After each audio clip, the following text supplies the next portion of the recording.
A Deputación de Pontevedra xa ten repartidas as axudas no marco do Plan Ágora. As subvencións acadan os 2,2 millóns de euros e diríxense a apoiar proxectos e obras que recuperen espazo público para as persoas. Actuar en 170.000 metros cuadrados, dos cales van a estar 140.000 destinados ás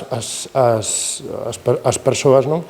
Deses 170.000, 140.000. Isto representa un incremento do 220%. Executándose estes proxectos, executando estas obras subvencionadas por Ágora, pois vamos a ter máis de case 100.000 metros cuadrados gañados de espacio público. A contía máis numerosa repartirase no eixo 1 do plan, o dirixido a apoiar a redacción de proxectos. Presentáronse 31, entre os que se repartirán 1,5 millóns de euros. Dixemos a todos os concellos que queríamos traballar cos concellos que realmente están comprometidos a incrementar o espacio público para as persoas nos concellos, é dicir, cando xa esta acción forma parte da súa estrategia municipal. Por lo tanto, as axudas a obras eran un pequeno incremento que poidan dun 20%, un pequeno incremento que poidan xuntar co que xa a Deputación por si mesmo lle dá a través do Plan Concellos ou con outras subvencións ou con fondos propios que les fagan.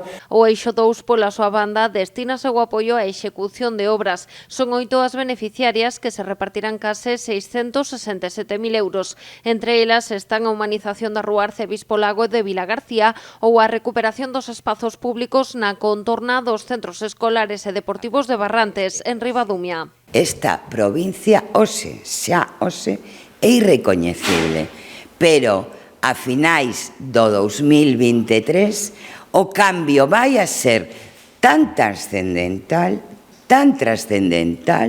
que seremos o exemplo a seguir. Silva destacou ademais que a Deputación de Pontevedra tense convertido nunha referencia no cumprimento da Axenda 2030 e dos principios recollidos polos fondos Next Generation.